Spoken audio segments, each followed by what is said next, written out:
하나님은 여기시니 예배하는 자가 영과 진리로 예배할지니라.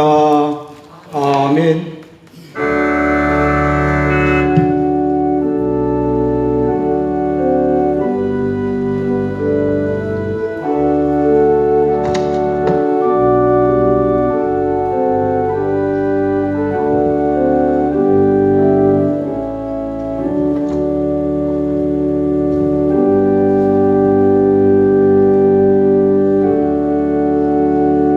다 같이 일어나셔서 1장 찬송하시겠습니다.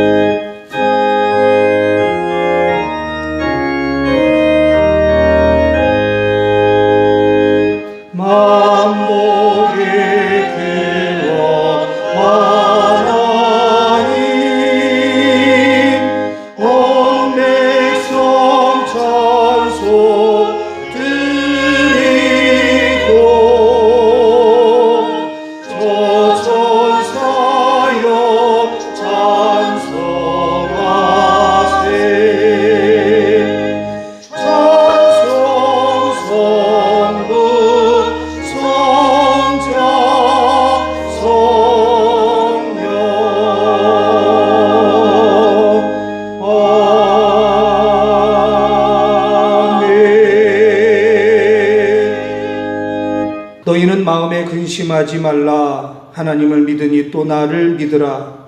내 아버지 집에 거할 곳이 많도다. 그렇지 않으면 너희에게 일렀으리라. 내가 너희를 위하여 거처를 예비하러 가노니 가서 너희를 위하여 거처를 예비하면 내가 다시 와서 너희를 내게로 영접하여 나 있는 곳에 너희도 있게 하리라. 내가 어디로 가는지 그 길을 너희가 아느니라. 도마가 이르되 주여 주께서 어디로 가시는지 우리가 알지 못하거늘 그 길을 어찌 알겠사옵나이까. 예수께서 이르시되 내가 곧 길이요 진리요 생명이니 나로 말미암지 않고는 아버지께로 올 자가 없느니라. 너희가 나를 알았더라면 내 아버지도 알았으리로다. 이제부터는 너희가 그를 알았고 또 보았느니라. 빌립이 이르되 주여 아버지를 우리에게 보여주소서. 그리하면 족하겠나이다. 예수께서 이르시되 빌립아 내가 이렇게 오래 너희와 함께 있으되 네가 나를 알지 못하느냐? 나를 본 자는 아버지를 보았거늘 어찌하여 아버지를 보이라 하느냐?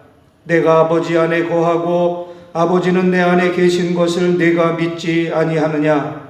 내가 너희에게 이르는 말은 스스로 하는 것이 아니라 아버지께서 내 안에 계셔서 그의 일을 하시는 것이라. 내가 아버지 안에 거하고 아버지께서 내 안에 계심을 믿으라. 그렇지 못하겠거든 행하는 그 일로 말미암아 나를 믿으라. 내가 진실로 진실로 너희에게 이르노니 나를 믿는 자는 내가 하는 일을 그도 할 것이요 또한 그보다 큰 일도 하리니 이는 내가 아버지께로 감이라. 너희가 내 이름으로 무엇을 구하든지 내가 행하리니 이는 아버지로 하여금 아들로 말미암아 영광을 받으시게 하려 함이라. 내 이름으로 무엇이든지 내게 구하면 내가 행하리라. 아멘. 오늘 이제 본문 말씀을 통해서 특별히 예수 믿는 사람들, 오늘은 특별히 예수님께서 제자들에게 하신 말씀이지만 제자들에게 또 예수 그리스도를 믿는 자들에게 하늘의 신령한 복을 갖고 살아가는 사람들이 누릴 수 있는 하나님의 축복이 뭔가 오늘 본문 말씀을 통해서 찾아보도록 하겠습니다. 오늘 본문 1절에서 예수님께서 제자들에게 이렇게 말씀하십니다. 너희는 마음에 근심하지 말라. 하나님을 믿으니 또 나를 믿으라. 예수 그리스도를 믿는 사람들, 예수님의 제자들, 예수님의 일을, 주님의 일을 하는 사람들이 받는 첫 번째 축복이 뭡니까? 바로 근심, 염려, 걱정을 하나님께 맡겨놓고 살 수 있다는 겁니다. 사실 세상을 사는 사람치고 걱정과 근심, 염려 없이 사는 사람 아무도 없습니다. 대부분의 사람들은 살면서 이런저런 걱정을 하고 살아갑니다. 요즘은 또 전염병, 이 건강에 대한 그런 걱정들까지도 우리가 하며 삽니다. 만일 우리가 이런 걱정과 근심에서부터 해방된 삶을 살 수만 있다면 정말 그 사람은 행복한 사람이죠. 복받은 사람일 것입니다. 그런데 오늘 예수님께서 제자들에게 이렇게 말씀합니다. 너희는 마음에 근심하지 마라. 주님께서 제자들에게 마음에 근심하지 말라는 것은 대책 없이 말씀하시는 게 아니에요. 너희들이 정말 근심할 수 있지만, 그런 근심할 일들이 많지만, 가정에서도 살아가면서 여러 가지 모든 것들 때문에 근심할 일들이 많지만, 그래도 주님께서 이렇게 마음에 근심하지 말라는 것은 내가 너희들 책임지겠다는 거예요. 주님이 아무런 대책 없이 제자들에게 그냥 근심하지 마라 그렇게 말씀하는 것이 아니라, 정말 제자들에게 너희는 마음에 근심하지 말라, 하나님을 믿으니 또 나를 믿으라고 말씀하는 것, 너희들은 내가 책임지겠다. 제자들, 하나님을 믿는 하나님의 백성들은 하나님께서 책임지시겠다, 내가 지켜준다, 그렇게 말씀하는 거죠. 우리 예수님을 믿고 예수님을 우리의 주님으로 모셔드리는 순간부터 우리가 누릴 수 있는 가장 큰 축복이 뭡니까? 바로 건강. 이것보다도 정말 근심과 염려와 걱정을 하나님 앞에 맡겨드리고 살 수 있어요. 그런데도 사람들은 믿음으로 산다고 하면서도 근심을 가지고 살아가는 성도들이 얼마나 많은지 모릅니다. 이제 우리가 예수 믿기 전에는 조그만 문제 부딪혀도 걱정하고 살아갑니다. 이거 어떡하나? 정말 답답하네, 힘드네. 그렇게 우리가 살았다면, 그러나 이제는 내가 예수 그리스도를 믿는 믿음으로 살아간다면, 내가 주님의 일을 하고 주님의 일을, 하나님의 나라를 세우며 살아가는 제자의 모습으로 살아 땅끝까지 주님의 복음을 증거하고 살아가는 주님의 일을 감당하는 사람들이라면, 이제는 예수 그리스도께서 나를 책임지실 것을 믿고 근심거리가 있어도 근심하지 않아야 되는 거죠. 여러분에게 부탁합니다. 근심하지 않기를 진심으로 바랍니다. 어떻게 근심하지 않을 수 있는가? 여러분 잘 아시는 성경에 나오는 다윗 시편 23편을 읽어보면, 다윗은 푸른 초장에서도, 사망의 음침한 골짜기에서도, 원수의 목전에서도 하나님은 나의 목자로 서 계신다고 믿었어요. 이 임재의 영성입니다. 다윗에게는 영성이 많아요. 하나님 앞에 예배를 즐거워하는 예배의 영성도 있고, 하나님을 찬양하는 찬양의 영성도 있고, 기도의 영성도 있고. 근데 정말 우리가 본받아야 될 게 뭔가? 임재의 역사. 어디서나 하나님이 계신다는 거예요. 푸른 풀밭, 잔잔한 물가에만 하나님이 계시는 것이 아니라 사망의 음침한 골짜기예요. 원수의 목전에서도. 그래서 다윗은 뭐라고 고백합니까? 여호와는 나의 목자시니 내게 부족함이 없으리로다. 그가 나를 푸른 초장에, 잔잔한 물가에, 푸른 초장에 누이시고 잔잔한 물가로 인도하시는도다. 거기 하나님이 계셔요. 근데 그것뿐만이 아니라 내가 사망의 음침한 골짜기로 다닐지라도 해받음을 두려워하지 않을 것은, 거기서도 주께서 나와 함께 계신다. 우리는 내가 좋은 일이 있고 행복한 일이 있고 건강의 문제도 늘 건강하고 그렇게 살아가면 거긴 하나님이 계시고, 내가 좀 힘들고 어렵고 내가 아프고 답답한 일을 경험하면 거기 하나님이 안 계시고 그렇습니까? 다윗은 그렇지 않아요. 어디서나 푸른 초장에도 하나님이 서 계시고, 나의 목자로 서 계시고, 사망의 음침한 골짜기에서도 하나님은 목자로 서 계시고, 그 믿음을 다윗은 갖고 살아가는 거죠. 그래서 정말 내가 죽을 지경이 돼서 사망의 음침한 골짜기로 걸어가도 두려워하지 않습니다. 근심하지 않아요. 왜? 거기도 주님이 함께 하시니까. 심지어 내 원수의 목전에서 내게 상을 차려주신다는 거예요. 그래서 다윗은 힘들 때도 정말 답답해. 정말 하나님이 계신다면 내가 하나님을 믿고 살아가는데 어떻게 하나님이 나에게 이럴 수 있을까? 그런 지경에 있을지라도 하나님은 나의 힘이 되십니다. 내가 주님을 사랑합니다. 그렇게 고백하는 거죠. 어떻게 그럴 수 있어요? 하나님은 어디나 계시니까. 주님께서 오늘 우리에게 말씀합니다. 너희는 마음에 근심하지 말라. 하나님을 믿으니 또 나를 믿으라. 예수 그리스도를 믿는 자가 받는 첫 번째 축복은 뭐예요? 근심을 하나님께 맡겨놓고 사는 거예요. 근심에서부터 해방되는 축복입니다.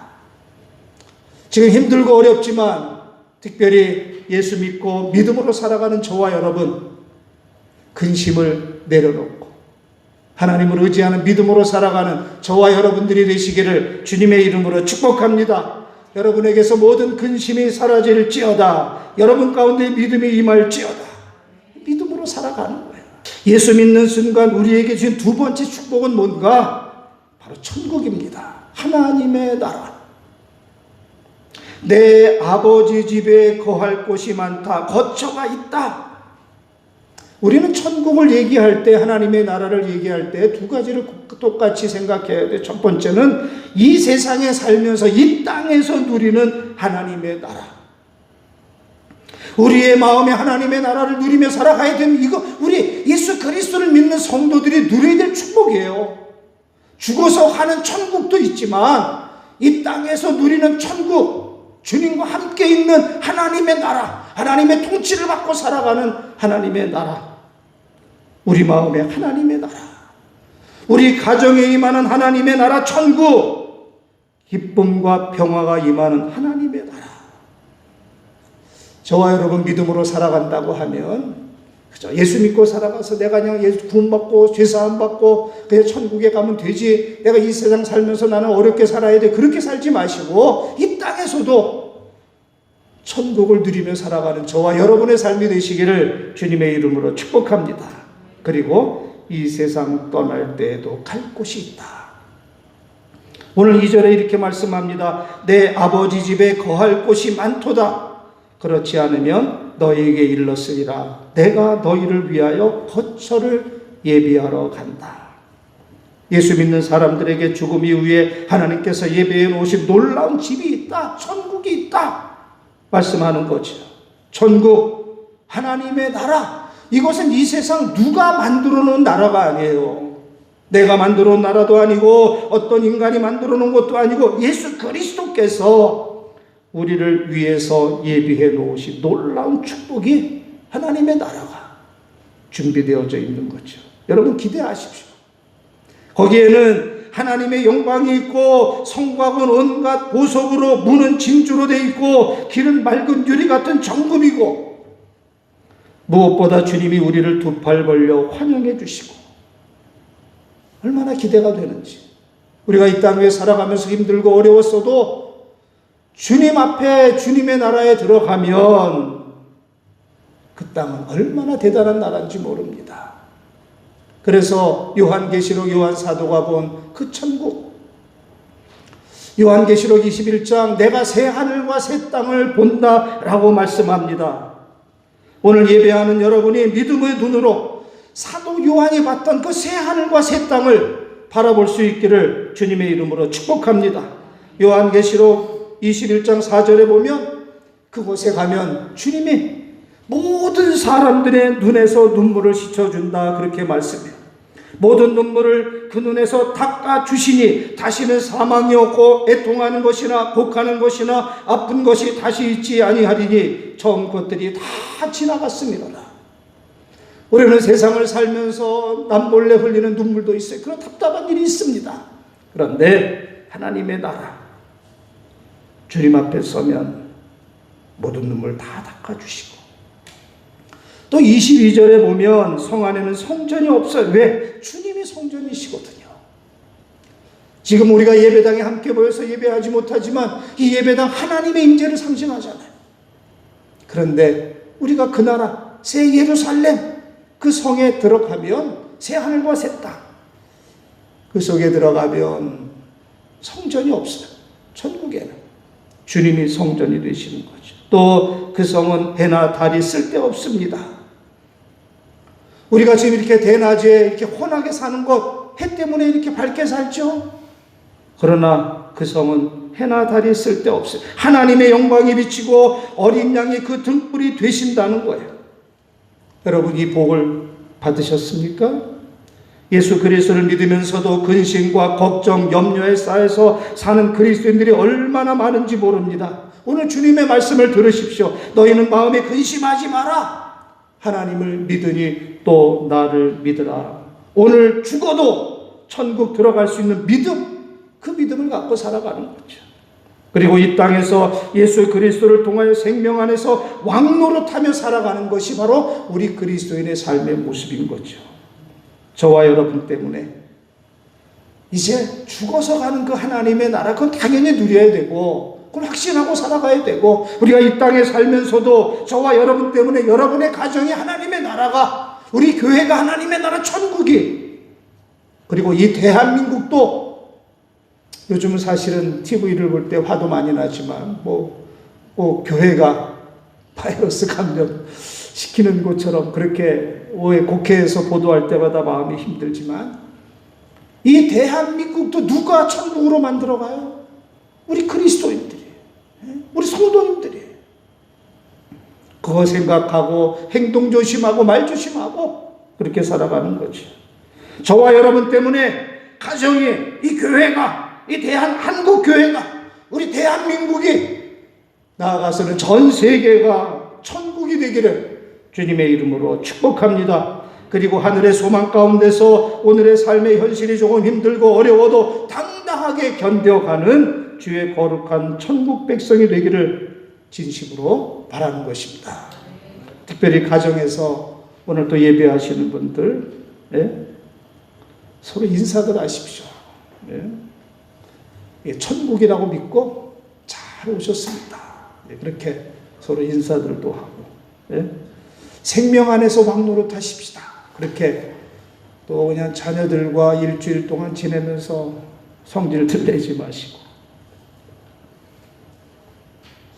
오늘 함께 예배하는 모든 분들이 다 예수 믿고 천국에 꼭 가게 되는 것은 물론, 이 땅에서 성령으로 우리와 함께 하시는 주님의 통치를 받으며 하나님의 대행자로 하나님의 얼굴 보여주고 예수 그리스도를 통하여 생명 안에서 왕노릇 하시는 주님의 통치를 받으며, 그래서 천국을 세우고 누리며 살아가는 저와 여러분이 되시기를 진심으로 바라는 것입니다. 그리고 마지막 세 번째, 예수님을 믿는 사람들에게 주시는 세 번째 놀라운 축복이 있어요. 그 축복이 뭡니까? 오늘 13절, 14절 이렇게 말씀합니다. 너희가 내 이름으로 무엇을 구하든지 내가 행하리니 이는 아버지로 하여금 아들로 말미암아 영광을 받으시게 하려 함이라. 내 이름으로 무엇이든지 내게 구하면 내가 행하리라. 아멘. 여러분, 소원이 있습니까? 뭔가 이루고 싶은데 힘이 모자라십니까? 우리 일생, 한 번 사는 인생이라고 그러잖아요. 정말 의미 있게, 정말 가치 있게 살고 싶습니까? 오늘 예수님께서 십자가 지던 날 밤 예수님께서 제자들에게 남겨주신 약속을 기억하십시오. 기도라고 하는 축복의 도구를 통해서 하나님은 우리의 소원을 이루어 주시겠다, 그렇게 약속하셔요. 또 이렇게 말씀드리면 기도해도 기도에 응답이 없던데요. 이제 그렇게 말하는 분도 많이 계시는데 우리가 분명히 기억해야 될 것 같아요. 오늘 누구에게 말씀하는 거예요? 제자들에게. 정말 예수 그리스도를 주로 고백하고 그분이 살아계신 하나님의 아들이심을 고백하고 살아가고 하나님의 나라를 위해 살아가는 그 제자들이 주님의 이름으로 무엇이든지 구하면 주님께서 이루어 주시겠다, 그렇게 약속하는 거예요. 얼마나 놀라운 축복입니까? 이런 든든한 지원과 백이 있다면 우리가 이 세상을 살아가면서 무슨 걱정을 하며 살아가겠어요? 우리 성도들이 주님의 이름으로 기도한다면 이 코로나도 다 오늘 장로님 기도하신 것처럼 다 물러갈 거예요. 역대하 7장 13절 혹 전염병이 내 백성 가운데 유행하게 할 때, 하나님이 유행하게 할 때에 내 이름으로 일컫는 내 백성이 그들의 악한 길에서 떠나 스스로 낮추고 기도하면서 내 얼굴을 찾으면 내가 하늘에서 듣고 그들의 죄를 사하고 그들의 땅을 고치신다는 거예요. 생각해보면 예수 믿는 사람들이 얼마나 많은 복을 받고 살아가는지, 오늘도 예배하면서 얼마나 감사한지 알 수 없어요. 너무 마음이 찡하고, 그동안 전에서 예배하는 게 얼마나 행복스러운 건지 그동안 모르고 우리가 예배하지 않았나 그런 생각을 합니다. 여러분 주님을 믿습니까? 주님이 정말 여러분 생의 주인이 되십니까? 하나님께서 여러분의 진정한 아버지시라고 믿고 살아갑니까? 여러분의 삶 속에 그분의 은혜를, 그분이 부어주신 축복을 오늘 다시 확인해 볼 수 있기를 진심으로 바라는 것입니다. 오늘 주님 말씀하셔. 너희는 마음에 근심하지 마라. 하나님의 나라가 있다. 천국이 있다. 코로나 때문에 힘들기는 하지만 그래도 여러분 마음에 근심하지 마시고 하나님의 대행자로 하나님의 얼굴을 보여주고 생명 안에서 왕노릇하시고 예수 그리스도의 이름으로 기도하고 이 땅에 하나님의 나라 천국을 세워가는 저와 여러분의 삶이 되시기를 주님의 이름으로 축복합니다.